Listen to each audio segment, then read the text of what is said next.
ஆதித்தமிழர் விடுதலை இல்லாது மீதி தமிழர் விடுதலை வெல்லாது.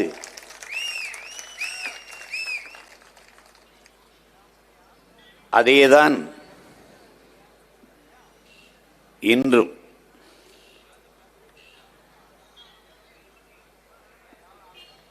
இங்கே பேசிய நம்முடைய மதிப்பிற்குரிய காவல்துறை அதிகாரி ஐயா சுந்தரராஜன் அவர்கள் சொன்னார்கள், நாங்கள் ஆதி தமிழ்குடி தாய்க்குடி குறவர்களுக்காக குரல் கொடுக்கிறோம் என்று.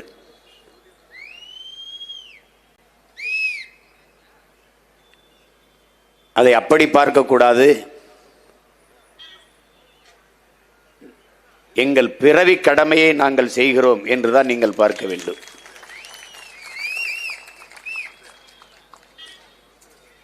என் தாயின் கருவறையில் நான் இருந்ததை மறப்பதும், என் தாய்க்குடி குறவர்குடியை மறப்பதும் இரண்டும் ஒன்றுதான்.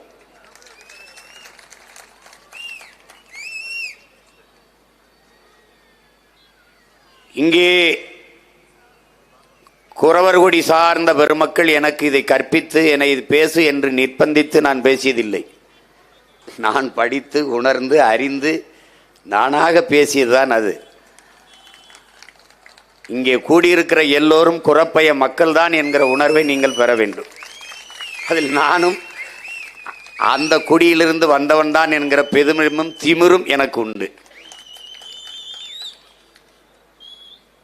அறிவார்ந்த தமிழ் சமூக தம்பி தங்கைகளே, என்னிலும் இளைய தலைமுறை புரட்சியாளர்களே, உலகத்திலே மிக உயர்ந்த மனிதன் எவன்? எவன் ஒருவன் கீழே விழுந்து கிடக்கிறானோ, தாழ்ந்து கிடக்கிறானோ, கீழே விழுந்து கிடக்கிறானோ, அவனை தூக்கி மேலெழுத்துவதற்காக எவன் குனிகிறானோ அவன்தான் உலகத்திலே உயர்ந்த மனிதன் என்கிறான். நம்மிடையே தோன்றிய மகத்தான புரட்சியாளர் நம்முடைய பாட்டனார் வைகுந்தர் அவர்கள் தாழ கிடப்பவனை தற்காத்து நிற்பதை தர்மம் என்கிறார். ஒன்றை என் முன்னே அமர்ந்திருக்கிற என் உறவுகள், தொலைதூரத்திலிருந்து என் பேச்சுக்கை உற்று நோக்குகிற என் தம்பி தங்கைகளுக்கு கவனித்துக் கொள்ள வேண்டும். இங்கே தாழ்த்தப்பட்டவன் என்று உண்டே ஒன்றிய தாழ்ந்தவன் எவரும் இல்லை. தாழ்த்தப்பட்டவன் என்றால் யாரால் தாழ்த்தப்பட்டவன், எதனால் தாழ்த்தப்பட்டவன், ஏன் தாழ்த்தப்பட்டவன்? தாழ்ந்தவன் என்று எவனும் இங்கே இல்லை. அதில் தமிழன் எவனும் தாழ்ந்தவன் இல்லை. தமிழன் உலகத்தின் உயர்ந்த குடி, மூத்த குடி, தொல்குடி. நான் பேசினால் இனப்பெருமை உலகத்தில் பல்வேறு பேரறிஞர்கள் தங்கள் ஆய்விலே நிறுவியிருக்கிறார்.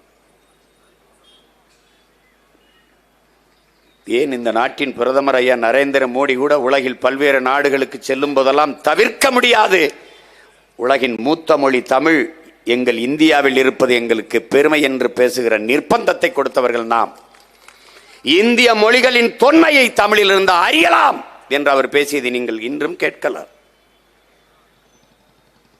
என் தங்கை இளவஞ்சி கூட குறிப்பிட்டார்கள். அதை பலமுறை நான் பதிவு செய்திருக்கிறேன். இந்த நாட்டை இந்துக்கள் நாடு என்று சொல்வதை ஏற்க இயலாது. இந்த நிலப்பரப்பு முழுதும் தமிழை தாய்மொழியாக கொண்ட தமிழர்களே, நாகர்களே பரவி வாழ்ந்தார்கள். நாம் நாகர்கள். நாகாலாந்து, நாகப்பட்டினம், நாகநாதன், நாகசாமி, நாகேந்திரன், இந்த பேர்கள்லாம் வர காரணம் தான்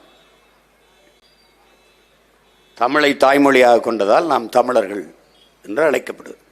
என்னுடைய மூதாதைகள் மொழி கூட தமிழ்தான் என்கிறார் புரட்சியாளர் அண்ணல் அம்பேத்கர் அவர்கள். அதே காலகட்ட அந்த கருத்தை ஆம் அம்பேத்கர் சொல்வதை நான் ஏற்கிறேன் என்கிறார் மேற்கு வங்கத்தை பல ஆண்டுகள் முதலமைச்சராக இருந்த ஆண்ட பொதுவுடைமை தத்துவத்தின் பிதாமகன் ஜோதிபாசு அவர்கள்.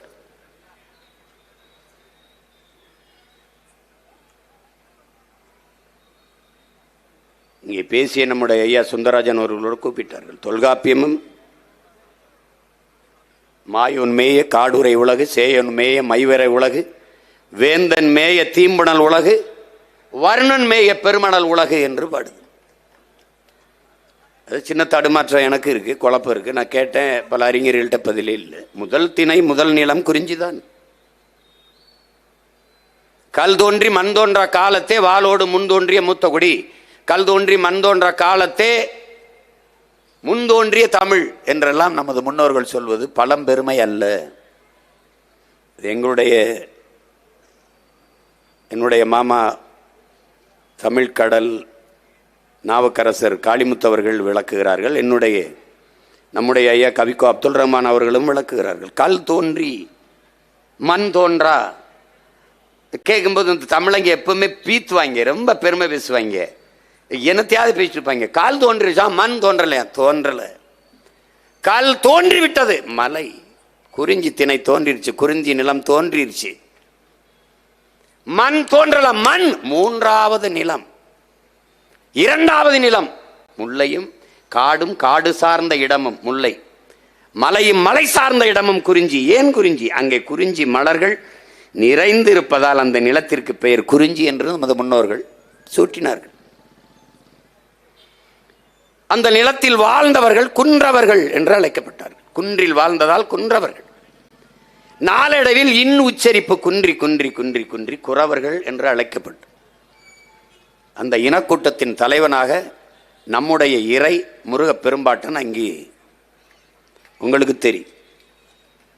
குன்றில் வாழ்ந்ததால் மலை முடுக்குகளில் அடுக்குகளில் ஏறி ஏறி இறங்கி இறங்கி தசை இடை நரம்புகள் அப்படி முறுக்கி ஏறி இருந்ததால் முறுக்கன். அதான் சொல்லுவான்ல, திருவிக்கா சொல்றாருல்ல நம்ம தாத்தா, முகிழ்க்கும் தசையிடை அரும்புவதே அழகுங்கிறான். அப்படி கட்ஸ் ஆம்சு கிம்ஸ்லாம் அப்படி அப்படி வச்சிருக்கான் பாரு, அதான்டா அழகுங்கிறான். நீ ஆண் அழகன் போட்டியில முகம் வெள்ளையா அழகா மீச முடியெல்லாம் வச்சிருக்கான அழகுன்னு தேர்வு பண்றதில்ல. அப்படி ஆம்சை காட்டணும், அப்படி பூஜத்தை காட்டணும், அப்படி சிக்ஸ் பேக் காட்டணும், அப்பதான் ஆண் அழகன் எடுக்கிறான். அந்த அழகன் தான் முருகன். அதனாலதான் முருகன் முருகன், அதை முருகன் என்றால் அழகன் தான். அந்த நிலத்தின் தலைவன் தமிழ் இறைவன் முருகன். தங்கை இளவஞ்சி சொன்னது மாதிரி குன்றில் வாழ்ந்தோம், கிழங்குகளை உண்டோம். கிழங்கு வேட்டையாடி உண்டோம். வேட்டை சமூகத்தில் தான் நாம். தமிழன் மரபே வேட்டையாடி சாப்பிட்றதா. நீ இன்னைக்கு சிவனுக்கு விரதம் இருக்கும்போது சைவம் சாப்பிடணுங்கிற, முருகனுக்கு விரதம் இருக்கும்போது சைவம் சாப்பிடணுங்கிற. நான் வம்புக்கு கரிமீன் சாப்பிட்டு தான் போறது. ஒன்னும் எனக்கு ஆகல, நல்லா தான் இருக்கேன். எந்த சாமிடா நம்ம சாமி சைவம்? ஏன்டா பைத்தியக்காரத்தன மாதிரி பேசிட்டுற? எவன்டா நம்மள சாமி? எந்த சாமிடா? எல்லா சாமியும் இங்க வர சூளாயுதம் வேலாயுதம் ஈட்டி எல்லாம் வச்சிருக்கு. என்ன வெள்ளரிக்காய் வெண்டைக்காடா வெட்டிக்கிட்டு இருந்துச்சு, வேலை வச்சுக்கிட்டு சூளாயுதத்தை வச்சுக்கிட்டு. வேட்டையாடி சாப்பிட்ட சமூகத்தின் மரபினரா நம்ம ரத்த அணுல அசைம ஓடி இருக்கு. சும்மா போட்டு அதுக்கப்புறம் அங்க காடுகளில் வேட்டையாடி விலங்குகளை உண்டோம், காய்கனிகளை உண்டோம், கிழங்குகளை உண்டோம். மெதுவா இடம்பெறை தொடங்கி நகர்ந்தோம், கீழே இறங்கி வந்தோம். காடும் காடு சார்ந்த இடமும் மலை அடிவாரத்தை ஒட்டி அங்கே முல்லை மலர்கள், சின்ன சின்ன மலர்கள் நிறைந்திருந்ததால் நமது முன்னவர்கள் முல்லை நிலம், முல்லை திணை என்று வரையறுத்தார். இதுவரை வேட்டையாடி உண்ட விலங்கை ஏன் வளர்த்து உண்ணக்கூடாது என்று நமது முன்னவர்கள் சிந்தித்தார்கள். ஆடு மாடுகளை வளர்க்க தொடங்கினார்கள். அங்கே நாம் மேய்ப்பரானோம். அங்கே குறவர், இங்கே ஆயர், கோன். அந்த இனக்கூட்டத்தின் தலைவன் கையிலே ஒரு கோலை கொடுத்தார்கள். அதை வைத்திருக்கிற தலைவன் கோன். கோன் என்றால் அரசன். வரப்புயர நீர் உயரும், நீர் உயர நெல் உயரும், நெல் உயர குடி உயரும், குடி உயர கோல் உயரும், கோல் உயர கோன் உயர்வான் என்று அவை பாடிய பாட்டு இருக்கு. ஆனா கோன்னா உனக்கு கேவலமா தெரியுது, யாதவனா உனக்கு பெருமையா தெரியுது. அது எந்த மொழி சொல்னே உனக்கு தெரியல. உன்னை அரசன் என்று சொல்வது, நீ மன்னன் என்று சொல்வதை விட உனக்கு பெருமை வேற ஒண்ணு வேணுமா என்ன? கோன். அங்க வாழ்ந்தோம். அங்கேயே 1-2 கண்டுபிடிச்சிட்டோம். நல்லா கவனிச்சுக்க, உலகத்துக்கு என்ன கண்டுபிடிச்சவன் நம்ம தான். அது எப்படின்னு சொல்ற அப்படின்னு, ஆடு மாடுகளை என்பதற்கு எண்களை கண்டுபிடிச்சிட்டான். நமது மூதாதை வள்ளுவ பெருமகனார் நமக்கு தந்தருளிய மறைமொழியிலே எழுத்தன்ப என எண்ணன்ப என்று எழுதவில்லை, எண்ணன்ப என எழுத்தன்ப. இவ்விரண்டும் கண்ணன்ப வாழும் உயிர்தான். முதல்ல வந்தது என்னடா, அதுக்கப்புறம் தான்டா எழுத்துன்னு எழுதிட்டான். வேணா எடுத்து பார்த்துக்க. முதல்ல என்னை கண்டுபிடித்தவன் நீனும் நானும். ஆயர் கூட்டம் நாம தான். இரண்டாவது திணை மக்கள் கீழே இறங்குறோம். நிலம் பள்ளமா இருக்கு. அங்கு வாழ்ந்த எல்லாரும் பல்லர்கள் தான். நானும் பல்ல, நீனும் பல்ல, எல்லாரும் பள்ளம்தான். அது நீ கோச்சுக்க ஓட்டு போட போடாதப்போ. சத்தியமும் உண்மையும் கொஞ்சம் கசக்கத்தான் ராஜா, கசக்கத்தான் செய்யும். ஆனால் கனி எப்போதும் இனிக்கும். பொறுமையா இருக்குன்னு உண்மையை நீ உணர்ந்து பார். நாம் பல்லர்கள். அது காரண பெயர். ஏன் நிலம் பள்ளமாக இருந்தது, அங்க வாழ்ந்தோம். அருவி ஆரக்கண்டம் நீர் ஓடிச்சு, குளிச்சோம். அந்த இடத்துல நாகரிகம் அடைஞ்சோம். நிலைச்சு வாழலாம்னு நகர்ந்து வாழ்ந்த நாம் நிலைத்து வாழலாம் முடிவெடுத்தோம். அங்க உணவுப் பொருள்களை வேளாண்மை செய்து சாப்பிடலாம்னு முடிச்சோம். ஆடு மாடுகளை வளர்க்க தொடங்கினோம். உழவுக்கு மாட்டை பழக்க தொடங்கினோம். மாட்டை உழவுக்கு பழக்க அதோடு போய் சிநேகம் பாராட்டினோம். காட்டு விலங்கை வீட்டு விலங்கா மாற்றணும். அது திமிலோடு ஏறி அப்படி விளையாண்டு அன்பு தடவி வருடி நம்ம நமக்கு நட்பாக்கணும், உறவாக்கணும். அந்த திமிலோடு ஏறி விளையாட தொடங்கும் போது அதை ஏறு தழுவுதல்னு வச்சான் சங்க இலக்கியத்தில். கொல்லேற்று கோணஞ்சுவானை மறுமையும் புல்லாலை ஆய மகள்னு சங்க இலக்கியத்தில் பாட்டிருக்கு. என்ன, காலை அடக்க அஞ்சுகிற ஆண்மகனை அடுத்த பிறவியிலும் திருமணம் செய்யலாம், மணமுடிக்கலாம் என்று ஆயர் மகள் நினைக்க மாட்டாளுங்கிறது அந்த பாட்டு. பின்னாடி ஜல்லிக்கட்டுன்னு ஆகுது. அது நாயக்க மன்னர்கள் வந்தபோது கொம்புல சல்லிக்காசுகளை கட்டி விட்டு ஓட விட்டு பிடிக்க விடும்போது சல்லியை கட்டியதால் ஜல்லிக்கட்டுனானது. அது அல்ல, ஈறு தழுவுதல் தான் தமிழன் மரபு விளையாட்டு. அதை புரிஞ்சுக்கணும். நீ என்ன காலை நம் மாடு, அது மாடு இல்லடா, நம்ம செல்வம். அதே வள்ளுவ பெருமகனார் கேடில் விழிச்செல்வம் கல்வி ஒருவருக்கு மாடல்ல மற்றையவைங்கிறார். கல்விதான் மானுடனுக்கு அறிவு செல்வம். ஆனால் மாடும் நம் செல்வம் பாடுறார். மாடல்ல செல்வம். அதனாலதான் நீ எல்லாம் எங்களை காட்டுப்பை மக்கள் நினைச்சிட்டு இருப்ப. இன்னும் ரேஷன் கார்டில் காலமாட்டு பேர் எழுதினவங்கடா நாங்க கருப்பான் செவலைன்னு. குடும்ப படம் எடுக்கும் போது ஸ்டுடியோக்குள்ள அந்த புகைப்பட ஒளிப்பட நிறுவனத்துக்குள்ள குடும்பத்தோடு காலை நிக்கிற படம் இருக்கடா நான் காட்டுறேன்டா, பதிவிறக்கம் பண்ணி பாடுறேன். குடும்ப அட்டையில காலமாட்டு பேர செத்த மரபுல வந்தவன்டா நம்ம. கும்பிடுற தெய்வம் சிவனுக்கு முன்பே, சிவனை வணங்குவதற்கு முன்பு காளையை வணங்க வேண்டும் என்று முன்னாடி காளையை வணங்கி பின்னாடி இறைவனை வணங்கின கூட்டம் இனக்கூட்டது. அங்க நிலைத்து வாழ தொடங்கினோம். அங்க வேளாண்மை செய்ய தொடங்கினோம். அதுவரை தாய் வழி சமூகமா இருந்தது, அங்க தந்தை வழி சமூகமா மாறுது. ஒருவனுக்கு ஒருத்தின் ஆகுது. அவன் வேளாண்மை செய்ய போறான், வீடை பார்த்துக்கணும், குழந்தைய பார்க்கணும்னு. அன்னைக்கு தாய் யாருன்னு தெரிஞ்சது, தந்தை யாருன்னு தெரியல. அது வேற. அப்ப தெரியுது, ஒருவனுக்கு ஒருத்தின் வாழும்போது தந்தை இவன் வருது. அப்புறம் தான் அப்பம் பேரை போடுறது, அப்பம் பேரை முதல் எழுத்தா போடுறது, இந்த கிழிக்கிறதெல்லாம் வந்துட்டுது. உனக்கு புரியுதுன்னு நினைக்கிறேன். தந்தை வழி சமூகமா மாறுறோம். அங்கதான் கலை, இலக்கியம், பாட்டு, கூத்து, இசை, நாட்டியம் எல்லாம் வருது. அங்கதான் கோயில கட்டுறோம், அங்கதான் வழிபடுறோம். பல்லர்கள் நாம் தான் பாண்டியர்கள். டே, இதுல எந்த சாதி சமூகத்துல பாண்டியன்னு பேர்ல சொல்றான் சொல்லு. தேவேந்திரர்ல பாண்டியன் இல்லையா? வன்னியர்ல இல்லையா? கோனார்ல இல்லையா? நாடார்ல இல்லையா? கவுண்டர்ல இல்லையா? சொல்லு. முதலியார்ல இல்லையா? உடையார்ல இல்லையா? எல்லாருலையும் பாண்டியன் பேரு. காரணம், நாம் தான்டா பாண்டியர்கள். அப்ப அங்க இருந்தா அங்க வாழ தொடங்கினோம். இப்ப என்ன நீங்க கவனிக்கணும், குறவர்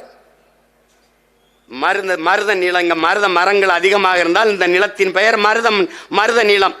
இப்ப கல் தோன்றிருச்சு, மண் தோன்றல. மண் எப்போது தோன்றுகிறது? நிலம் எப்போது வருகிறது? மூன்றாவது நிலமாக வருது.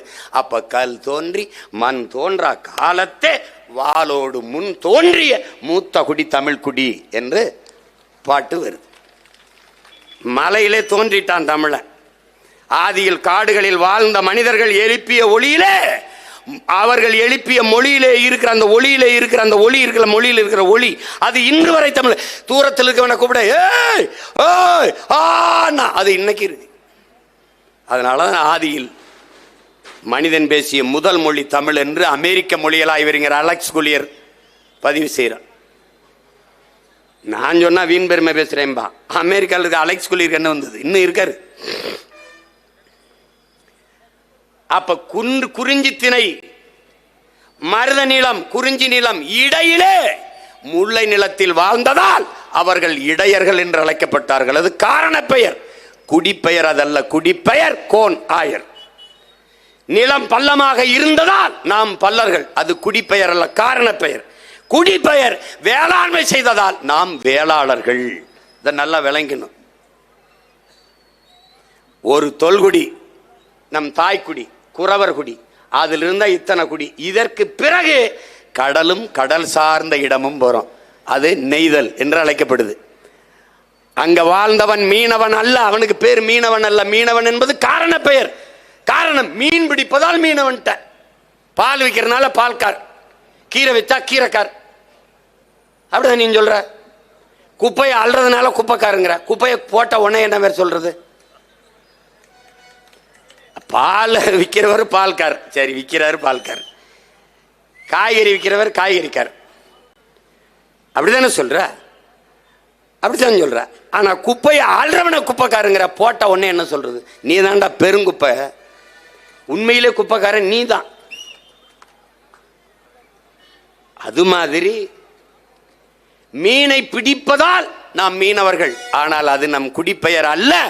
நம் குடிப்பெயர் பாரந்த கடல் பரப்பிலே வாழ்வதால் நாம் பரதவர்கள் என்பதுதான் நம்முடைய குடிப்பெயர். இந்த 4 குடியில் இருந்துதான் உலகில் இத்தனை மானுட சமூகம்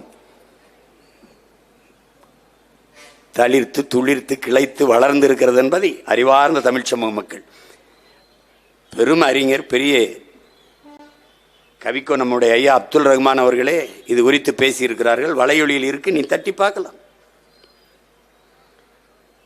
அப்ப நம்முடைய தாய்க்குடியை போற்றுவது என்பது, பாதுகாப்பது என்பது நம்முடைய கடமை, பிறவி கடமை. அது இல்லாம அரசியல் செய்து என்ன பண்றது? எந்த திராவிட கட்சியடா குறவனுக்கு சீட்டு கொடுத்துருக்கு? எந்த திராவிட கட்சியடா முடிதிருத்துற மருத்துவ குலத்துக்கு சீட்டு கொடுத்துருக்கு? எந்த திராவிட கட்சியடா சலவை தொழில நம்ம இன சொந்தங்கள் வண்ணாருக்கு சீட்டு கொடுத்துருக்கு? எந்த திராவிட கட்சியடா கொடுத்துருக்கு சொல்லு? எந்த திராவிட கட்சி கொடுத்துருக்கு? தச்சருக்கு கொடுத்துருக்கா? குயவருக்கு கொடுத்துருக்கா? குயவருக்கு கொடுத்துருக்கா? ஒரே ஒரு கட்சி தான்டா தமிழ்நாட்டில் கொடுத்துருக்கு, நாம் தமிழர் கட்சி மட்டும்தான் கொடுத்துருக்கு. அதை நாமும் செய்யவில்லை என்றால் வேற எவஞ்சமா? அப்ப எதுக்குடா நாம் தமிழர்னு ஒரு கட்சி? ஒரு தேசிய விடுதலைக்கு வருகிற போது இங்க பார், எனக்கு கடவுள் நம்பிக்கை இருந்ததில்லை, நான் அப்படி வளர்ந்தவன், என் தலைவனுக்கும் இல்லை, அப்படி அவர் வளர்ந்தார். ஆனால் ஒரு தேசிய விடுதலை என்று நிற்கிற போது 3 சுவத்தில் வீடு கட்ட முடியாது, 4 சுவர் வைத்தான் வீடு கட்ட முடியும். அந்த 4வது சுவர் தமிழ் தேசியனத்தின் மெய்யியல். என்னுடைய வழிபாடு உலகத்தின் மூத்த குடிக்கென்று ஒரு இறை, ஒரு வழிபாட்டு மறை இருந்திருக்கணும். அது எது? அதான் இப்ப நாங்க செய்யறது.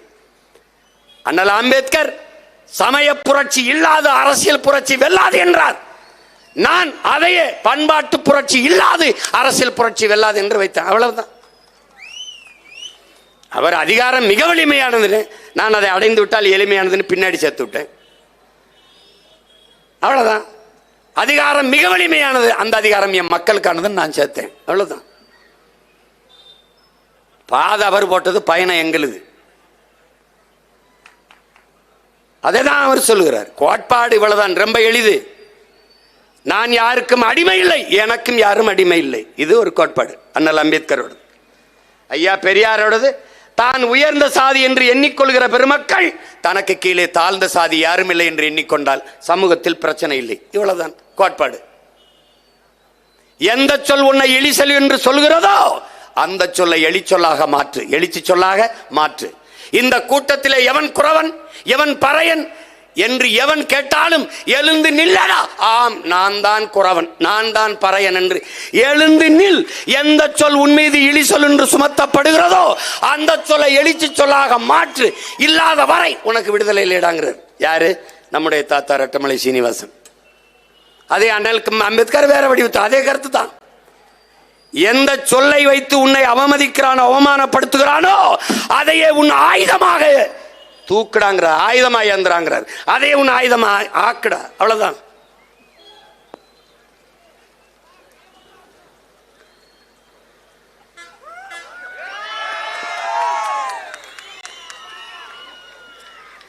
இரு, எதுக்கு மழைக்கெல்லாம் பயந்து ஓடிட்டு இருக்க? மழை இல்லைனாலும் அழுகிற, மழை பெய்யல, மழையே பெய்யலைங்கிற, பெஞ்சா ஓடுற. நீ மழை பெஞ்சா அது பண்ற. வயநாட்டில் பாரு, செத்து போன ஆயிரக்கணக்கான மக்கள். இரு, மழையை நேசி, ரசி. சும்மா போட்டு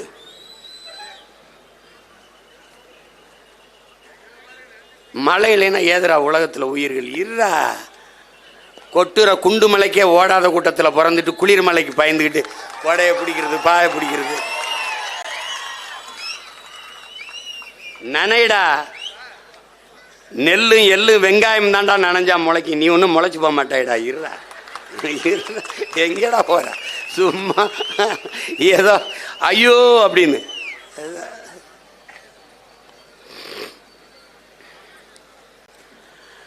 நாம் என்னென்ன சிக்கல்களை எதிர்கொள்றோம்? நீங்கள் ஒன்றை தெரிஞ்சுக்கணும். பழங்குடி மக்கள் என்று தனியால, தமிழ் குடியே பழங்குடி தான். நல்லா கவனிச்சுக்கணும். இதில் பழங்குடி மக்களின் பாதுகாப்பு, அன்னை பூமியை பாதுகாக்க ஆதிக்குடியை பாதுகாப்போம் என்பது பழங்குடி மக்கள், ஷெட்யூல் டிரைப்ஸ், குறவர் குடிக்கு மட்டுமல்ல, தமிழ் குடியே பாதுகாக்கப்பட வேண்டிய சூழலுக்கு தள்ளப்பட்டிருக்கு. ஏன்னுச்சுக்கா ஐயா சுந்தரராஜன் சொன்னார் பாருங்க. அவன் மண்டையில உளவியல அவனுக்கு ஏற்றிருக்கான். இங்க பார், வெள்ளக்காரன் படை நகர்த்தி வந்து கொண்டே இருக்கான். தென் மாநிலங்களில் நுழையும் போது அவனுக்கு பிரச்சனை இருக்கு. எப்படிடா இவங்களை பிளந்து பிரித்து அடிக்கிறது, சிதைக்கிறது, அடிமைப்படுத்துவது என்று முடிவெடுக்கிற போது அவன் தயங்குறான். அப்ப முதலாக அவன் என்ன ஒன்று யோசிக்கிறான்? எவன் போர்க்குணம் கண்டு மூர்க்கமாக களத்தில் பாய்வானோ அவனை எல்லாம் குற்ற பரம்பரை என்று சட்டத்தை போட்டு ஒடுக்கிறான். அதுல முதலில் போட்டது கள்ளர், அதுக்கப்புறம் குறவர், அப்புறம் மறவர். இப்படி ஒவ்வொரு சாதியாக போறான். சொல்றாரு பாருங்க, 73 சாதியா போடுறான். நல்லா கவனிச்சுக்கணும். அதனால அவன் பொது புத்தியில் என்னன்னா, எந்த குற்றச்செயல்களுக்கும் முதல்ல குறவர் இளைஞர்களை, பெண்களை பிடிச்சு கொண்டு உள்ள போட்டுருவான். நான் வந்து போராடும் போதெல்லாம் ஒவ்வொரு தம்பியும் கண்ணீர் விட்டு கதறான். தொட்டதுக்கெல்லாம் தூக்கிட்டு போய் காவல் நிலையத்தில் வச்சு அடிக்கிறாங்கன்னா, இந்த வழக்கை ஒத்துக்க, இந்த செயின் அத்தேன், இந்த வீட்டில் நான் திருடினேன்னு ஒத்துக்க. அவனுக்கும் இந்த திருட்டுக்கும் ஒரு சம்பந்தம் இல்லை, ஒரு சம்பந்தம் இல்லை. ஆனால் அவனுக்கு ஏன்? அவனுக்கென்று குரல் இல்லை, அவனுக்கென்று அரசியல் வலிமை இல்லை, அதிகாரம் இல்லை. அவன் ஒடுக்கப்பட்ட அடித்தட்டு மக்களாக இருக்கான். அந்த இடத்தில் அவனுக்காக குரல் கொடுத்து கூட நின்று தோல் கொடுத்து நிற்க வேண்டியது ஒவ்வொரு தமிழச்சிமாரில் பால் குடித்த மான தமிழ் மகனின் கடமை என்பதை நீ புரிஞ்சுக்கணும். உன் பிறவி கடமை, அதை புரிஞ்சுக்க. நீ குறவர் குடிங்கிற ஆதிக்குடி, நீ தாயின் முளை மார்பில் குடித்தான், அவன் பூமி தாயின் மலை மார்பில் பால் குடித்தான். அவன் இல்லைன்னா காடும் இல்லை நாடும் இல்லை. நீரின்றி அமையாது உலகம் என்பது போல காடின்றி அமையாது நாடு என்பதும் சத்தியம், உண்மை. அதை புரிஞ்சுக்கணும். இன்னைக்கு வயநாட்டில் மலைச்சரிவு, பெரிய சேதம், பேரிழப்பு, அப்படி என்ன செய்யறது தெரியாமல் உறைஞ்சிட்டது நாடு. எல்லார் இதயங்களும் இடி விழுந்தது போல மக்கள் அப்படியே பார்க்குற. என்ன செய்யறது தெரியல.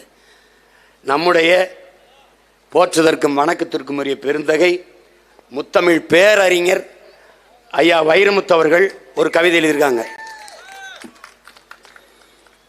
இந்த முத்தமிழ் பேரறிஞர்னு சொல்றேன்னு நினைக்கிறியா? இவன் சொல்ல மறுத்தா நான் சொல்றேன். அவர் முத்தமிழ் பேரறிஞர் அல்ல, நான் சொல்றேன் நாத்தமிழ் பேரறிஞர். 4 தமிழ் பேரறிஞர். இயலிசை நாடகம்ங்கிற முத்தமிழ் தான் நீ பார்த்துருக்க. அறிவியல் தமிழ் ஒன்று இருக்கு, அதையும் சேர்த்து நான் தமிழ் பேரறிஞர் நான் சொல்றேன். இன்னைக்கு நான் சொல்லும்போது கேட்க, கூண்டுக்குள்ள நின்று நான் கத்துறதுனால கூவுறதுனால கேட்க மாட்டேங்குது. ஒரு நாள் கூரையில் ஏறி இந்த சேவல் கூவும், அன்னைக்கு எல்லா பயிலும் என்னை நீ பார்ப்பேன். அதிகாரமற்ற எளிய மகன் அரூர்ல ஏதோ ஒரு ஓரத்தில் நின்று பேசிக்கன்னு நினைக்காத. 2 வருஷம் 2 ஆண்டு தான் பொறுத்துரும். மொத்தம் இப்ப என்னை சுத்தான். நான் பேசினாலும் என்னை பற்றித்தான் பேசுவேன், பேசினாலும் என்னை பற்றித்தான் பேசுவேன், என் கட்சியை பற்றித்தான் பேசுவேன், என் தம்பி தங்கச்சியில பற்றித்தான் பேசுவேன். தம்பி, என் பேரை பற்றி உச்சரிக்காம உனக்கு சோறு கிடையாது. என் எச்சில் இல்லாம உங்க கட்சி கிடையாது, ஒரு பய கிடையாது. பல பேருக்கு சோறே என்னை பேசுறதான், திட்டுறதான்.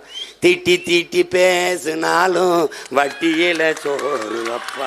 அது மாதிரி அவன் என்னதான் திட்டி திட்டி பேசினாலும் அவனுக்கு வட்டியில 2 சோறு. சீமானை பற்றி பேசினா ஒரு 5000ங்க. போடா போடா பொழைச்சிட்டு போடா பொழைச்சிட்டு. மாதம் 5 லட்சம் போடா. நல்லா போடா போடா.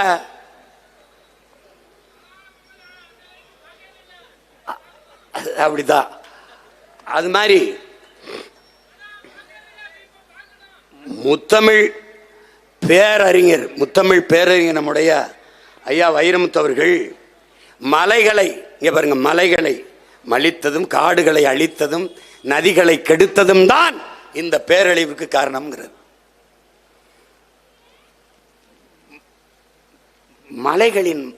மலைகளின் புத்திரர்கள், புதல்வர்கள், குறவர்கள், மரங்களின் மக்கள்.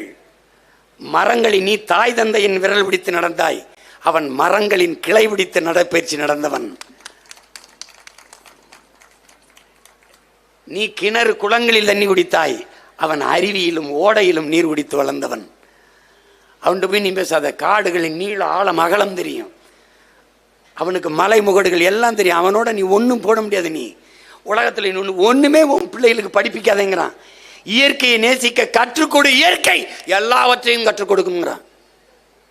ஒரு பேர் அற்புதம்டா இயற்கை. கோடையில் உனக்கு மாம்பழம் பழுக்கும், மாம்பழம் 2 மாதம் கிடைக்கும், சாப்பிட்டுருங்கிறான். நாவற்பழம் கிடைக்கும், அந்த பருவத்தில் நாவற்பழத்தை சாப்பிட்டு. பலாப்பழம் கிடைக்கும், சாப்பிட்டு.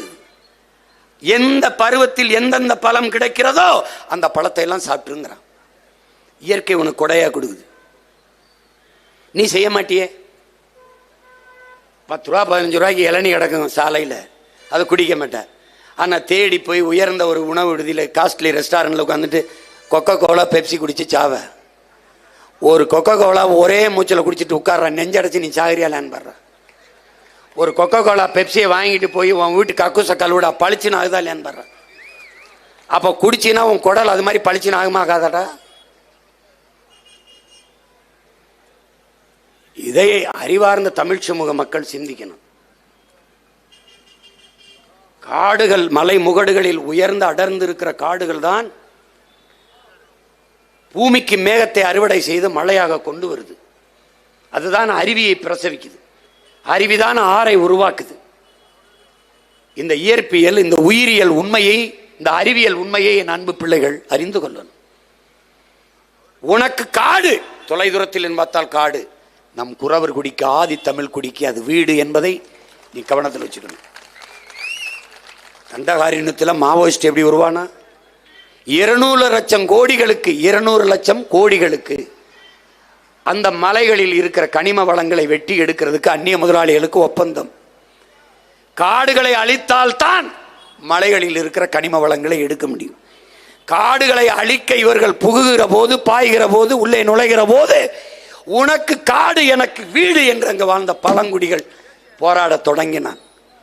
கட்டை விளக்கமாறு செருப்போடு களத்தில் வந்தவன் கையிலே துப்பாக்கி எப்படி வந்தது என்கிற கேள்வியை கேட்டால் யாரு மாவோயிஸ்ட் என்பது தெரியும், யாரு உருவாக்கியது என்பது தெரியும். காட்டுக்குள் கட்டையோடும் விளக்கமாறோடும் போராட வந்தவன் கையிலே துப்பாக்கி திணித்தவன் இவன். அவனை மாவோயிஸ்ட் சென்று பழி சுமத்தி சுட்டு கொன்னு சிறைப்படுத்தி சித்திரவதை செய்தது யார்? அவன் தாய் நிலத்தை தற்காக்க போராடுகிறான். நாங்கள் போராடுவது போல.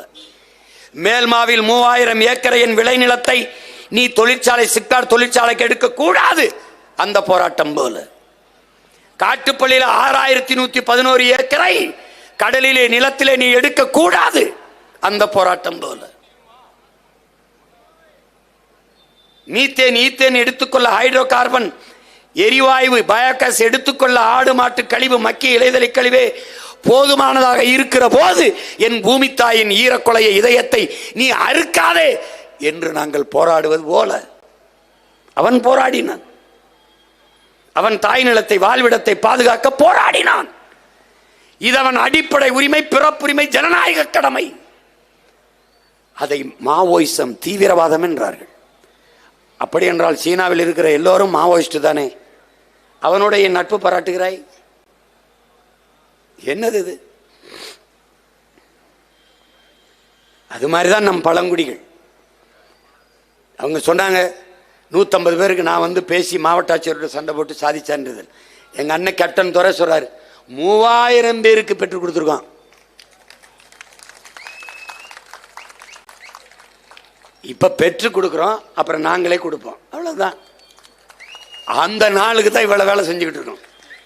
கிருஷ்ணகிரியில் இருக்கிற நம் குடிகளை, நம்ம ஆதி தமிழ் குடிகளை ஆந்திராவில் இருக்கிற காவலர்களை வந்து விசாரணைன்னு கைது பண்ணி கொண்டு போய் காவல் நிலையத்தில் வைத்து நம்ம அக்கா தங்கை வன்புணர்வு செய்து உயிர் உறுப்பிலை மிளகாப்பொடியை தூவி பிற அந்நிய மாநிலத்திலிருந்து, அருகில் இருக்கிற மாநிலத்திலிருந்து உன் மாநிலத்தில் இருக்கிற உன் பெண்ணை விசாரணை என்று நள்ளிரவில் கைது செய்து கொண்டு போனதை தடுக்காதவர்கள் இந்த திராவிட திருவாளர்கள். உன் அண்ணன் உன் மகன் இந்த மண்ணிலே அதிகாரத்தில் இருந்தால் வந்து என் அக்கா தங்கச்சி தொற்றுப்பானு ஒரு நிமிஷம் நீ கற்பனை பண்ணி பார்த்துக்க. தூக்கி உள்ளதுக்கு போட்டு அவனை மிளகாப்பொடியை வச்சு தேய்ச்சி விட்டுருப்பேன். எங்க தேய்ச்சிருப்பேன்னு நீ எரிச்சு பார்த்துக்க. அந்த இதுக்கு கமிஷனர் அலுவலகத்தில் போய் குற்றப்பதிவு செய்தும் ஒரு நடவடிக்கையும் இல்லை, ஒன்றுமில்லை. அந்த என் அக்கா தங்கையோடு களத்தில் நின்று போராடியது நாம் தமிழர் கட்சியின் மகளிர் பாசறை தங்கைகளும் என் தம்பிகளும் தான் என்பதை அறிவார்ந்த தமிழ் சமூக மக்கள் எண்ணற்ற பேர் பல்லாயிரக்கணக்கான மனுக்களை கொடுக்கிறார்கள். அவர்களுக்கு ஒரு ஆறுதல். தன் மகனிடத்தில் சொல்லிவிட்டால், தன் அண்ணனிடத்தில் சொல்லிவிட்டால், தன் தம்பியிடத்தில் சொல்லிவிட்டால் அவன் குரல் கொடுப்பான். அவர்களுக்காக நான் நிற்பேன் என்கிற நம்பிக்கை தான். எல்லா நோய்க்கும் எல்லா சிக்கலுக்கும் கடவுளிடத்திலே நீ முறையிடுவது போல. கடவுள் என்ன குடல் மருத்துவரா, இல்லை தலைவலி மருத்துவரா, இல்லை காய்ச்சல் மருத்துவர், எந்த மருத்துவர் தெரியாது. ஆனால் எல்லாவற்றுக்கும் எனக்கு எப்படியாவது எனக்கு வலியை குணப்படுத்திடு ஒரு நம்பிக்கை. அதுபோல என் இன மக்கள் அதிகாரமற்று நின்றாலும் தன் மகன் தனக்காக பேசுவான் என்ற நம்பிக்கையிலே எண்ணற்ற மனுக்களை கோரிக்கைகளை எங்களிடத்திலே வைக்கிறார்கள். கேட்கிற இடத்தில் இப்போது, நாளை தீர்க்கிற இடத்தில் விரைவில் உங்கள் பிள்ளைகள் வரும். இங்க பேசிய என் தம்பி சண்டாளாங்கன்னு அண்ணன் பாடிற வேணாங்கிறான். ஏன் நாம் பாடல ஐயாத? ஏ பல பாட்டு, அடி சண்டாலி உன் பாசத்தாலே பாட்டு இருக்கு. சண்டாலி ஓம் பாசத்தாலே தம்பி அமீர் அவர்கள் எடுத்து அந்த பருத்தி வீரன்லாம் பாட்டு இருக்கு. எத்தனை பாட்டு இருக்கு, நான் வேணா அனுப்புறேன், வலையொலியில் இருக்கு, தட்டிப்பாரு. சண்டாளான்னு ஐயா கருணாநிதி பலமுறை எழுதியிருக்காரு, மனோரால உரையாடல் எழுதியிருக்காரு, பாச பறவைகள்ல உரையாடல் எழுதியிருக்காரு. சண்டாளானா யாருன்னு நம்முடைய தாத்தா நாமக்கல் கவிஞர் எழுதியிருக்காரு. தாயை பழித்தவன், தந்தையை நிந்தித்தவன், நானும் சண்டாளன், நீதாண்டா சண்டாள், இவனெல்லாம் சண்டாளன் ஒரு பெரிய பாட்டு எழுதியிருக்காரு. இருக்கு, நீ எடுத்துப்பாரு. கம்ப ராமாயணத்தில் இருக்குது, கந்த சஷ்டி கவசத்தில் இருக்கு, திருமூலர் தந்த திருமந்திரத்தில் இருக்கு, பைபிள்ல இருக்கு, தமிழ்நாடு இருக்கு. இந்த என்ன அகர முதலில் சண்டாளன் ஒரு பெரிய பாடம் நடத்தி வச்சிருக்கான். சண்டாளன் கருணாநிதி சண்டாளன் சொன்னது இவ்வளவு வலிக்குதுன்னா, 60-100 வருஷமா உலகத்தின் மூத்த குடி தமிழ் குடி எங்களை, உலக மொழிகளின் தாய்மொழி தமிழின் பிள்ளைகளை, எங்களை திராவிடர்கள் திராவிடர்கள் என்று நீங்கள் இத்தனை ஆண்டுகளாக சொல்லும் போது எங்களுக்கு எவ்வளவு வலிச்சிருந்தார். இது அவமானமா இருந்தால் இது ஒரு தேசினத்திற்கு எவ்வளவு பெரிய அவமானம். நீ நல்ல வீரன், எதற்கு தமிழ் புதல்வன் தொகை கொடுக்கிற? திராவிட புதல்வன் சொல்லு, நீ பார்ப்போம். தகைசால் தமிழர் விருது, தகைசால் திராவிடர் விருது கொடுங்க. எங்க ஐயா நல்லகனு கொடுத்தீங்க, இப்ப ஐயா குமரி ஆனந்தன் கொடுக்குறீங்களா? தகைசால் திராவிடர் கொடுங்க பார்ப்போம். எவ்வளவு பெரிய ஏமாற்று. இந்த 3 ஆண்டுகள்ல இந்த அரசு பெற்றிருக்கிற அரிய உரிய பெருமை 1000 ரூபாய் அரசு என்பதுதான். 1000 ரூபாய் அரசு. பள்ளிக்கூடத்தை கட்டி சீரமைக்க முடியல, சிற்றூர்கள் தரும் பள்ளிக்கூடங்களை. நான் பிறந்த என் ஊர்ல சிவகங்கை மாவட்டத்தில் அரணையூர்ல நான் படித்த தொடக்க பள்ளியினுடைய சீரமைப்பை நாங்க செஞ்சோம். எங்க அண்ணங்க ஊர்ல இருக்க அண்ணங்களோடு நான் பணம் கொடுத்து சீரமைச்சேன். ஆனால் இன்னும் 2 வாத்திய ஆசிரியர்களை பணி நியமனம் செய்ய முடியல, போராடிட்டு இருக்கேன். பிள்ளைகளுக்கு சமைச்சு கொடுக்கிற சத்துணவு பணியாளருக்கு சம்பளம் கொடுக்க முடியல. நீ கொழுப்படுத்திட்டு போய் சதுரங்க விளையாட்டு 100 கோடிக்கு இப்ப இந்த ஃபார்முலா 4 ஃபார்முலா 4 அப்படின்னு ஒரு கார் பந்தயம், அது 50-60 கோடி. இதே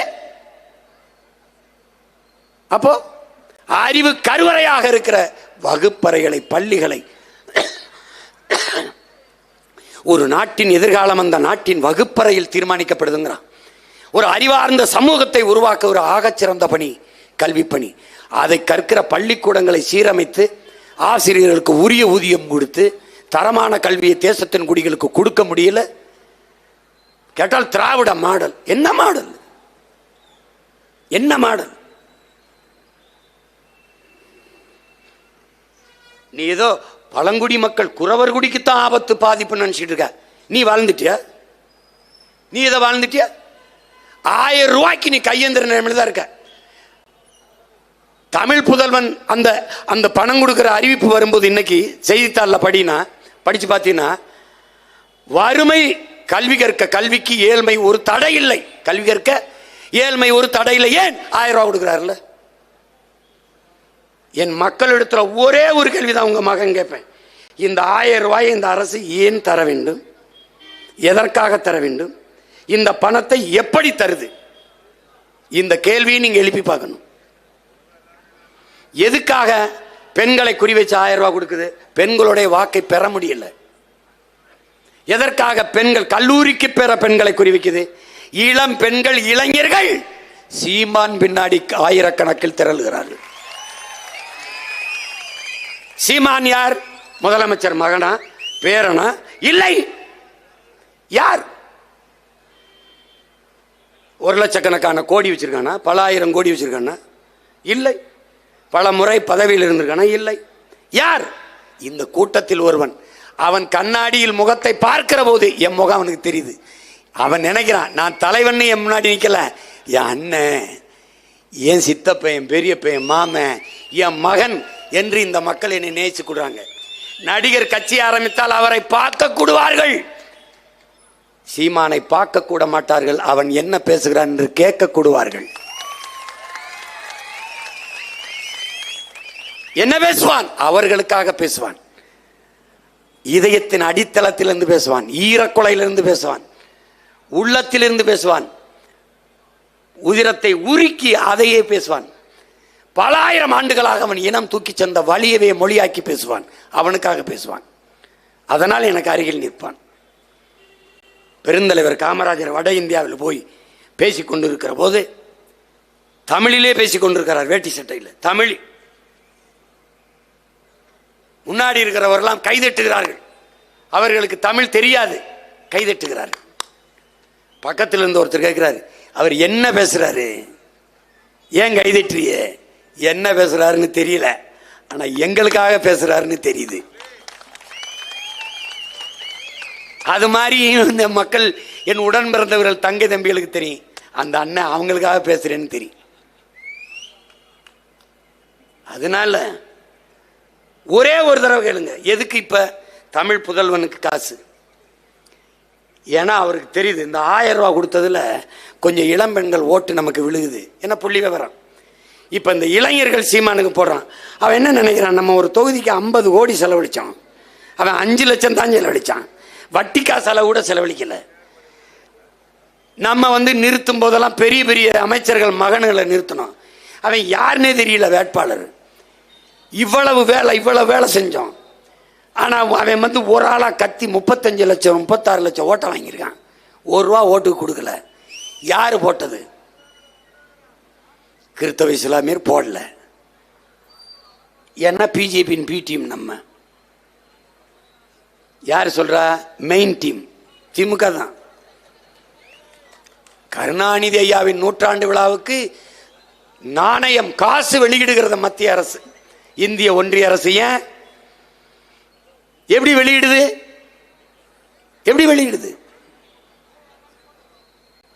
வெளியிடுது யார்? ஐயா ராஜ்நாத் சிங் பாதுகாப்புத்துறை அமைச்சர் வெளியிட போறார்.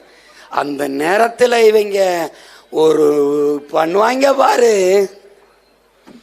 அந்த மேடையை மட்டும் பாரு. எவனாவது நிமிந்து நின்று பேசிட்டான்னா என்ன கேள்வி? ஆனா நம்மள பீட்டியும் தான். ராமர் ஆட்சியின் நீட்சி தான் திராவிட மாடல் ஆட்சி. இவன் தான் இப்போ என்ன சொல்கிறான், நாங்கள் தாங்க பிஜேபி, பிஜேபியின் B team, main team, Z team வரைக்கும் நான் தான்றான். போடலை. பறையர் வந்துடக்கூடாது வென்றக்கூடாதுன்னு படையாச்சி போடுறதில்ல, படையாச்சி வந்துடக்கூடாதுன்னு பறையர் போடுறதில்ல. இடையில சொந்த பிள்ளை நாம பலியாயிரும், ஓட்டு போடல. ஆனாலும் 36 லட்சம் போட்டிருக்கான். எவன் போட்டான்? எவன் போட்டான்? இன்றைக்கு கல்லூரியில் படித்து கொண்டிருக்க பிள்ளைகள், புதிய வாக்காளர்கள், இளைய தலைமுறை பிள்ளைகள். அவன் என்ன நினைக்கிறான்? இந்த நாட்டின் எதிர்காலத்தை காப்பாற்றணும்னா நாம் தமிழர் கட்சி வெல்லணும்னு நினைக்கிறான்.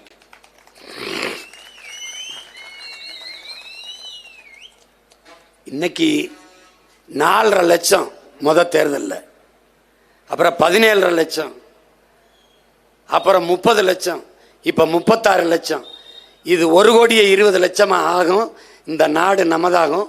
இந்த துயரங்கள், இந்த துன்பங்கள்லாம் ஒழியும். நீ கவலையே படாது.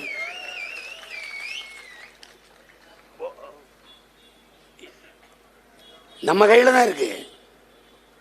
நாம் ஒவ்வொருவரும் போராடணுங்கிற முடிவுக்கு நீ வரணும். யாரோ ஒருத்தருடைய வேலைன்னு நீ போயிடக்கூடாது. என்னைய சொல்லுவாங்க, 3 மணிக்கு படுத்த, 6 மணிக்கு எந்திரிச்சு பயிற்சிக்கு போயிட்ட, இந்த 3 மணி நேரம் உறக்கம் போதுமா அப்படின்னு. உலகத்தில் சாதித்த எல்லாருடைய வரலாறையும் படித்தா மிக குறைந்த நேரம் தூங்கியவனாத்தான் இருக்கான். எங்களுடைய தலைவர், நம்முடைய தலைவர் கற்பித்தது என்ன? உறங்காதே, எழுந்திரு, எழுந்திரு, ஓடு. நீ அடிமை, அடிமை உரிமை பெறும் வரை ஓடு. உன் இனம் விடுதலை பெறும் வரை ஓடு, ஓடு. ஒரு நாள் நிம்மதியாக உறங்கலாம். உன்னை ஒருவரும் எழுப்ப மாட்டார்கள் உன் மரணத்திற்கு பிறகு. அப்படின்னா என்ன சொல்றார்? மரணம் வரை ஓடுறாங்கிறார். அப்படி அவர் ஓடினார். அவர் பிள்ளைகள் நாம ஓடணும். எதுவரை? விடுதலை. நம்முடைய ஐயா அப்துல் கலாம் என்ன சொல்றார்? உன்னால் முடியும் வரை போராடாதே, நீ நினைத்தது முடியும் வரை போராடுறாங்கிறார். நீ என்ன நினைக்கிற? தூய தமிழர் ஆட்சி, தமிழ் தேசிய ஆட்சி இங்க மலரணும். ஏதோ குறவர் குடி தான் தாழ்த்தப்பட்டிருக்கு, ஒடுக்கப்பட்டிருக்கு. ஆதி தமிழ் குடி, பறையர் குடி தான் தாழ்த்தப்பட்டிருக்கு, ஒடுக்கப்பட்டிருக்கு. நீ என்ன வாழ்ந்துட்டேன்னு சொல்லு, சொல்லு, நீ சொல்லு. ஒண்ணும் கிடையாது. அதனால எல்லோரும் சேர்ந்து இந்த பணியை செய்யணும். இது காலம் கையளித்திருக்கிற கடமை, வரலாறு நமக்கு விட்டிருக்கிற பெரும்பணி என்பதை என் அன்பு உடன் பிறந்தார்கள், என்னினும் இளைய என் தம்பிதங்கள் புரிந்து கொள்ளணும். அவன் பேசுவான், வியாக்கியானம் பேசுவான், இதெல்லாம் வெல்றதா, இதெல்லாம் போறதா, இவன் அதை பேசிவிட்டான், அதை பேசிவிட்டான், சீமான் இப்படி மேடையில் பேசலாமா அப்படின்னு. இப்போ ஒன்றும் அப்படி பேசலையே. 2 நாளைக்கு முன்னாடி ஒரு புத்தகம் வெளியிட்டேன், எங்கள் ஐயா மருத்துவர் பழனிவேருடைய புத்தகம். அந்த வெளியீட்டில் நான் அப்படி பேசலையே. நீ என்ன மொழியில் பேசுகிறியோ அந்த மொழியில் பேசினால்தான் உனக்கு புரியும். அதனால தான் அப்படி பேசுகிறோம். எங்கள் தலைவர் எங்களுக்கு கற்பித்ததான். உன் எதிரி எந்த மொழியில் பேசுகிறானோ அதே மொழியில் பேசுகிற. கருத்துனாலும் கருத்து, கருவினாலும் கருவி. துப்பாக்கி தூக்கி வரவனுக்கு முன்னாடி போய் பிரசங்கம் பண்ணிருக்க முடியாது. நான் எந்த ஆயுதம் எடுக்க வேண்டும் என்பது எப்போதுமே எதிரிகள் தான் தீர்மானிக்கிறார்கள். அதை நீ புரிஞ்சுக்கணும். வாங்க சீமான், வாங்க ஐயா, வாடா சீமான், என்னடா சொல்றான், இதாங்க, இதுதான். புரிஞ்சுக்கிச்சா? இதுக்கு மேல விளக்கம் கேட்க கூடாது. இதுதான் அன்புனா அன்பு, வம்புனா வம்பு. நீ வெட்ட ஓங்குற போது விழுந்து கும்பிட ஈன பயன் நினைச்சுக்கிறாத எங்களை, இந்த கூட்டத்தை நீ வெட்டணும்னு நினைக்கிறதுக்கு முன்பே வெட்டி முடிக்கிற ஆட்கள் என்பதை மனசுல வச்சுக்கிட்டு இயங்கு. இந்த ஆட்டத்தை நீ எவ்வளவு நாள் ஆடுவாயின் பாரு தம்பி. எவ்வளவு வேகமாக சுத்துற, முதல்ல சுத்தி விட்ட பம்பரம் எங்க ஆணி இருக்குன்னு தெரியாத அளவுக்கு வேகமா சுத்தும். ஒரு நாள் அப்படியே தள்ளாடி தள்ளாடி தள்ளாடி சத்துன்னு விழும். நாங்க எப்படி தெரியுமில்ல, ஆக்கர் போடுறதுக்கு சுத்திட்டு பம்பரத்தை நாக்கில் எச்சியை தொட்டு அப்படியே நிற்போம். விழுந்த உடனே போட்டா 2 தெரிச்சு ஓடும். ஒரு நாள் நீ விழும்போது மண்டையில ஆக்கரை போட்டு பேக்கல, நீ பார்த்துக்கிட்டே இரு. ஏதோ எங்க அவரை அசிங்கப்படுத்திடுவாங்க. ஐயோ அவரை பேசலாம், அவரை தாண்டா பேசணும். ஐயா கருணாநிதியை இப்போ நாகரிகம் இல்லாமல் பேசிட்டார். டே அவரெல்லாம் நாகரிகமாக பேச சொல்றதே அநாகரிகம்டா, பைத்தியக்கார பயில்களா. இந்த நாட்டில் அநாகரிக அரசியல் அதனுடைய ஆதி தொடக்கமே அவர் தான்டா. வளையலில் இருக்கு, தட்டி அனுப்ப முடியாது அக்கா தங்கச்சிக்கு, அவ்வளோ அவசியமா இருக்கு. என்ன போட்டு கட்டுப்பாரு. ஏய் ரஷ்ய புரட்சியாளர் லெனின் சிலையை சாச்சிட்டான். ஒரு 3 வயசு பையன் தலை மேலே ஏறி நின்று ஒன்று கடிச்சிட்டான். தட்டி பாரு படம் இருக்கு. பங்களாதேஷின் தந்தை முஜிபுர் ரஹ்மான் மண்டையில் ஏறி அடித்து சாச்சிட்டான் சிலையை. ரெவல்யூஷன், புரட்சி. இலங்கையில் புரட்சி, ராஜபக்சே அப்பனுக்கு வச்சிருந்தான் சிலை, தூக்கி குப்பையில் தள்ளிட்டான். புரட்சி. சந்திரபாபு நாயுடு வந்தார், ஜெகன்மோகன் ரெட்டி ராஜசேகர் ரெட்டிக்கு வச்சிருந்த சிலையெல்லாம் எங்கே கிடக்கு எவனுக்கும் தெரியல. அதே நிலைமை இங்கே வரல, நீ பார்த்துக்கிட்டே. ரொம்ப ஆடுற, நீ ரொம்ப ஆடுற. பதவி திமிரலையும் பண திமிரலையும் ஆடுற. இது ரெண்டு என்கிட்ட இல்லை. ஹிட்லர் சொல்றான், அதை உங்களுக்கு மறுபடியும் நான் சொல்றேன். இலக்க எதுவும் இல்லாதவன் இடத்திலே சவால் விடாத. என்கிட்ட இலக்க உயிரை தவிர ஒரு மயிரும் இல்லை, பார்த்து நடந்துக்க, பார்த்து நடந்துக்க. நீ ஒன்றும் கிடையாது. நீ அதிகபட்சமாக என்னை என்ன பண்ணி போடுவ, ஜெயிலில் போடுவ. என்னை மாதிரி மகிழ்ச்சியானவன் உலகத்தில் இல்லை. ஒரு ஃபோன் தொல்லை இல்லை, ஒரு இது இல்லை. நிம்மதியாக படிப்பேன், நிம்மதியாக குறிப்பெடுப்பேன். எப்போ வெளியில் விட்டே வந்து உன்னை கொல்லுவேன், வச்சு கொள்வேன். இப்போவே நான் கேட்குற கேள்விக்கு எதுக்கும் பதில் இல்லை, எதுக்கும் பதில் இல்லை. ஏதோ பேசிட்டு அலைகிற நீனு, பார்த்து பண்ணுங்க. நியாயமாற கவனம்.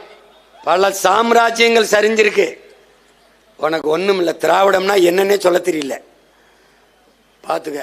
நீ வைதேகத்தந்தா படத்தில் வந்த விஜயகாந்த் மாதிரி. ஐயா விஜயகாந்த் தெரியுமில்ல, 2 ரீலுக்கு முன்னாடி செத்துருவார். ஆனால் ரேவதி அம்மா வந்து அந்த காதலியை கூட்டிகிட்டு வருவாங்க, காதலனையும் காதலியும் ஊரை விட்டு தப்பிக்க விடுறதுக்கு. ஊர் எல்லையில் வெள்ளச்சாமி அருவாளோட நிற்பார். அவர் செத்து 1 மணி நேரம் ஆயிடுச்சு, ஆனால் அப்படியே நிற்பார் அருவாளோட. வரலான்னா ராதாரவி தான் ஊர் மக்கள்லாம் பயந்துக்கிட்டு அப்படியே நிற்பாங்க. கடைசியாக ஒரு காற்றடிச்சோன்னு சத்துன்னு விழுவார். அப்படி நீ செத்துட்டா ரொம்ப நாளைக்கு முன்னாடி. சும்மா ஒரு கத்தியை வச்சு படம் காட்டிக்கிட்டு இருக்கா. ஒரு நாள் நீ விழுவா பாரு, நீ டெட் பாடி. செயற்கை சுவாசம் கொடுத்து ஒன்று உயிர்ப்பிச்சு வச்சுருக்கான், ஆக்சிஜன் சிலிண்டரில் வச்சுருக்கான். உனக்கு கோட்பாடு இருக்கலடா. நீ பெரிய கொம்பாதி கொம்பன் கொள்கையாளன் தானே. ஐயா பெரியார் பேரறிஞர் அண்ணாவெல்லாம் வளர்த்த கொள்கையாளன் தானே. காசு கொடுக்காம கூட்டத்தை கூட்டுறா, கட்சியை கலைச்சுட்டாங்க. போறோம்டா கூட்டுறா. உன் திராவிட கொள்கை திராவிடம் என்பது பேசி கூட்டு பார்ப்போம். தலைவனும் தலைவு நீங்க அப்பா முதலமைச்சரும் அமைச்சரும் சேலம் மாநாட்டில் பேசிக்கும்போது 3 சீட் ஆடிக்கிட்டு போய் சமையல் அறையில் பிரியாணி சாப்பாடை தூக்கிட்டு போயிட்டு இருக்கான். எண்ணெய் கேனு சீரக பொட்டலம், அந்த சமையக்காரர் உப்பை கூட வாங்க எடுத்துட்டு போவாங்க. ஐயோ இவங்க மாநாடு போடும்போது எல்லா இடத்துலையும் வாழை மரத்தை தாரோட வெட்டி வச்சிருது, கரும்பை அப்படியே பல ஆயிரக்கணக்கில் நட்டுறது. ஏன் பெரியவங்க விவசாய பற்றி உங்கள் அப்பா அம்மா எனக்கு ஏதாவது தெரிஞ்சிருந்தா வாழையை தாரோட வெட்டி நடுவியா, கரும்பை வெட்டி நடுவியா? அது விளைய வைக்க எவ்வளவு காலம், அது எவ்வளவு சத்துள்ள உணவுப் பொருள்.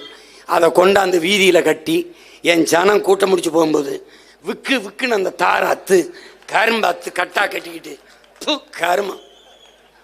என்னடா உங்களுக்கு இதில் ஒரு பெருமை இருக்கு? என்ன பெருமை இருக்கு சொல்லு? ஏதாவது விவசாய குடும்பத்தில் பிறந்தவன் எப்படி பண்ணுவானா? கார் ரோதைக்கு பூ போடுறது, மேலே பூ போடுறது. எங்கள் கட்சியில் எவனாவது மாலை போட்டு பார்த்துருக்கியா? செத்தா போடு, உயிரோடு இருக்கும்போதுக்கு போடுற. அதுவும் ஒரு மாலை போடு போதும். சாமிக்கு போடுற நிறுத்து, தலைவர்களுக்கு போடுற. இன்னைக்கு பாட்டன் தீரம் சின்னமலைக்கு போட்டோம், ஆனால் அம்பேத்கருக்கு போட்டோம். மரியாதை விட்டு. பூ உனக்கு பூக்கல, எனக்கும் பூக்கல. அது பூச்சி வண்டு வண்ணத்து பூச்சி சீட்டுக்கு பூக்குது, விடுறா. அதை போய் இவர் பெருமை. அதில் இவனுக்கு பரவாயில்ல, மேலே வீசுறது, கார் சக்கரத்துக்கு போடுறது. இப்படி ஒரு கூட்டம் உருவாயிருக்கு பாருங்க. எல்லாத்தையும் மாற்றணும், ஒழிக்கணும். அதுக்கு ஒரே ஒரு வழிதான் இருக்கு. திராவிடம் ஒழிகன்லாம் பேசாத, திமுக ஒழிகன் பேசாத, நாம் தமிழர் வளர்க வெல்கன்னு பேசு. கருணாநிதி அவர்கள் ஒழிகன்னு பேசாத, தலைவர் பிரபாகரன் வாழ்கன்னு பேசு.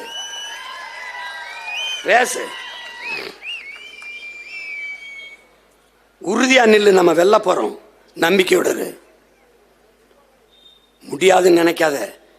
நம்மால் முடியாது உலகில் யாராலும் முடியாது, உலகில் யாராலும் முடியாதது நம்மால் முடியும் என்று நம்பு. விடியும் என்று விண்ணை நம்புகிற நீ முடியும் என்று உன்னை நம்பு. முடியும். சோம்பலை உதறி தள்ளுங்கள், உங்கள் சாம்பலும் சரித்திரம் படைக்கும். முடியாது என்று படுத்தால், முடங்கி கிடந்தால் சிலந்தியும் உன்னை சிறை பிடிக்கும். முடியும் என்று எழுந்து நடந்தால் இமயமும் உனக்கு குடை பிடிக்கும். எழுந்து நில்லு, பயப்படாத, எதுக்கும் பயப்படாத. அந்த பாட்டை துரைமுருகன் பாடினா என் தம்பி, வழக்கு போட்டு கைது பண்ணி கொண்டு போனேன். அதே பாட்டை நான் பாடினேன். ஏன் என்னை தொட மாட்ட? ஏன் ஏன் அது அது எனக்கு அசிங்கமா இருக்கு.